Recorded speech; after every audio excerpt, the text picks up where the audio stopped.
Welcome back to Government 148. We're going to start this week with Iraq. Iraq is the old Babylonia. It's in Mesopotamia, the eastern flank of the Fertile Crescent. And Iraqis are really examples of people with very ancient history. The earliest civilization is the Ur. Urs were this ancient civilization in Mesopotamia. After the Urs, we get the Babylonian, and after the Babylonian, we get the great Assyrian Empire. After the Assyrian, Islam appears in the area. And at some point, the Iraq, or the area we call Iraq today, becomes Arab. But it really is not clear when exactly this may have occurred. Now, notice, given this brief history of the people in that area we call Iraq, you can guess that for both the Egyptians and for the Iraqis, the question of their identity is somewhat more challenging than for other Arabs, because there were other civilizations prior to the emergence of the Arab. Anyway, for these people, for the Iraqis and for the Egyptian, the identity challenge is somewhat greater. Now, going back to the Ottoman Empire, during the Ottoman Empire, the upper classes that lived in the area married into the Turks, and so there was some intermarriage, at least at the elite level. Then as we move on, all of that area, as you may recall, was under the Ottoman Empire. As we get close to World War I, if you remember from the betrayal lectures about how the Ottoman Empire was divided among the British, France, and to a lesser extent Russia. If you remember that, you will recall that after the Ottoman Empire, Iraq was created from that empire. So therefore, Iraq is a creation, and based on the betrayal lecture, it's really a deceitful creation by empires, notably Britain and then France, out of the ashes of the Ottoman Empire, who betrayed the Arab national aspiration at that point. So, if you look at the way the Ottoman Empire was created after World War I, you will see that it amounted to really amalgamation, putting together three provinces under the Ottoman Empire, going from south to north. These were Basra, next was Baghdad province, and finally in the north was the Mosul province. Now, as soon as the Ottomans were defeated, just before the very end of World War I in 1917, the British actually began to occupy the area that we call Iraq today, and their plan was to make that whole area their colony. So at the end of World War I, we get the British getting the mandate for Iraq from the League of Nations. Also recall that the French ended up giving up Mosul, which originally under the Sykes-Picot agreement was supposed to have been given to them, but as it turned out, the British were too powerful. The French weren't able to press that, and they stayed in Syria. So with the creation of this entity, Iraq, out of those three provinces, we now get the beginning of the history of Iraq. Really, before that, there is no history of Iraq qua Iraq. The history, it's a very modern country, and the history really begins for Iraq, begins at that point. This is a map of the area. It's a modern map, and it's not clear from, it may not be very clear, but basically what it shows is the kind of an ethnic concentration of the Shiites and the Arabs and the Kurds, the ethnic sectarian concentration. So you will see that a lot of the Shiites are in the south and the Sunnis are to the west, and the Kurds are, a lot of them, and the Sunnis, Kurds are mostly Sunni, are in the northern part. Now, 2 points need to be emphasized in this context. First, remember that the French had prevented Faisal, the son of Sharif Ali, from becoming king of Syria back in 1920. So the British felt sorry for him, and they brought him to Iraq and made him the king of Iraq. Also, remember that the British had originally promised Iraq to Faisal's brother, Abdullah, the second son of Sharif Ali. And therefore, with Iraq now being given to Faisal, to compensate Abdullah, Transjordan was created, and for compensation of Iraq was given to Abdullah. So this was the first point that I wanted to make. The second point in terms of the British ruling the Iraq was that they brought in one Arnold Wilson as the colonial officer in Iraq. By any measure, he was truly an extraordinary man, in many ways equal of Lord Cromer in Egypt. Arnold Wilson was fluent in Persian and in Arabic, and he really loved the people of the area. But like Cromer, the Arabs that he liked were those who we call today as politically unaware.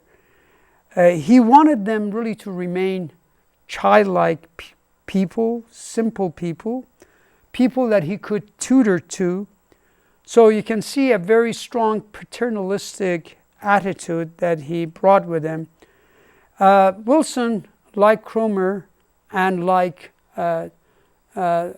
Lawrence, T.H. Lawrence, Colonel Lawrence didn't like the politically mature and assertive Arabs.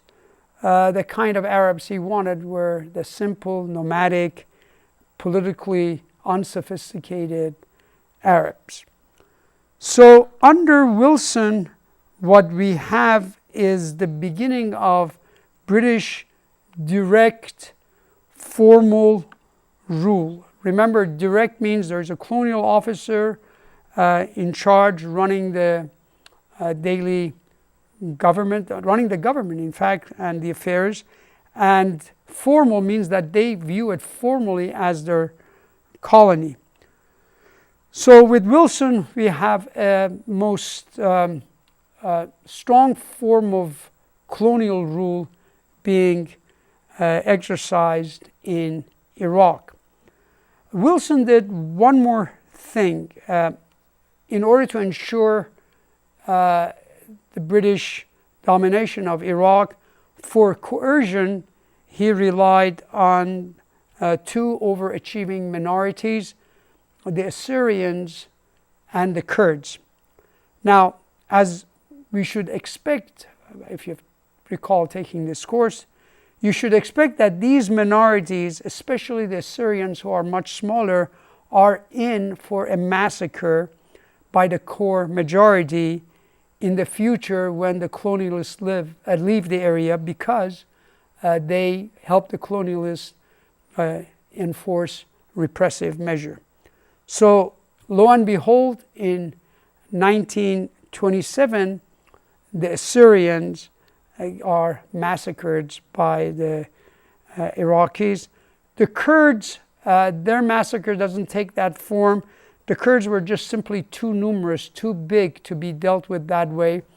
But as you remember, and from the history and from your readings, the Kurds are also in for a conflict with the Arab majority. So in 1920, Wilson is the colonial officer, and everything appears to be under his control, and Iraq seems to be under his care, and he is the master of Iraq. Now, recall that at this juncture, again, for the purpose of reiterating, the British rule in Iraq is the most,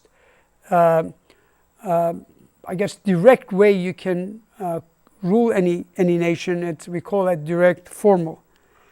But then suddenly, in the summer of 1920, we end up getting a national revolt. So there is a rebellion, and it's going to be a bloody revolt in terms of its consequences. It's a very bloody uprising. So the question is why? The roots of the revolt, really, for getting to that, you need to go back to a few years earlier. Remember, I said as soon as the Ottoman Empire was defeated in 1917, the British began to occupy the area, Iraq, and their plan was to make it their colony. And as they tried doing that right off the bat, they ran against strong resistance from the Arab and the Kurdish tribes, people of the area.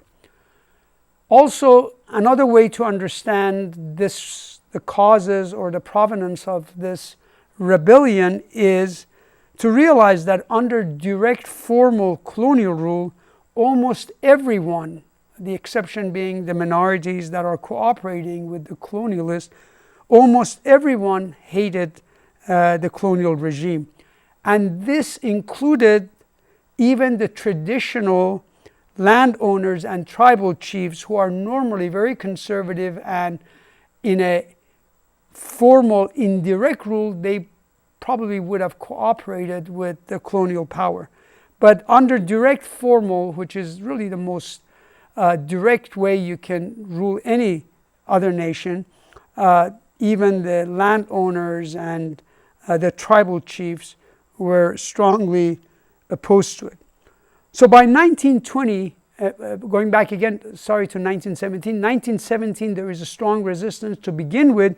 By 1920, the resistance has gained such a momentum that it has morphed into a national uprising, so that by April of 1920, we have this uprising. And even though Iraq at this juncture in its history can only be described as a pre-mass politics society, and that the group that we normally call politically participant really constitute a tiny veneer of the overall population. So even though this was the case as a pre-mass politics, what you get is more than 100,000 armed tribesmen, Shiites, Sunnis, and Kurds, who are now up in arms resisting British occupation. Question: how did the British deal with this revolt?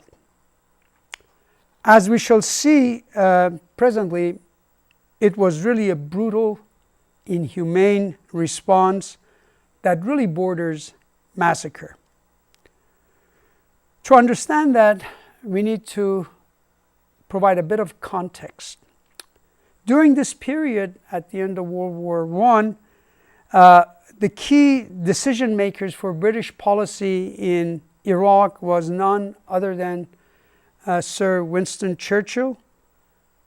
At this juncture, Churchill's primary concern was the rising cost of the empire as the colonies were beginning to enter a mass politics era, and controlling them was increasingly more challenging. So Churchill's primary concern at this stage is to reduce the cost by relying on modern technology to control this restive empire. So that's what he wanted to do. At this point, Churchill was Secretary of War and Air. British Royal Air Force, or RAF, had just gained combat experience, fresh from their combat experience in World War I. And Churchill, as I mentioned, was very mindful of the cost of fighting the indigenous uprising. It was estimated that without aerial bombing by the Royal Air Force, putting the revolt down would have required somewhere around 25,000 British soldiers, another 80,000 Indian troops. Remember, India was still the British colony. And using the Royal Air Force, it was estimated, would have reduced these numbers. In other words, had they resorted to aerial bombing of the tribesmen, it would have reduced the numbers to 4,000 British soldiers and 10,000 Indian soldiers. Moreover, to further bring down the cost, Churchill wanted to use chemical weapons against the indigenous resistors.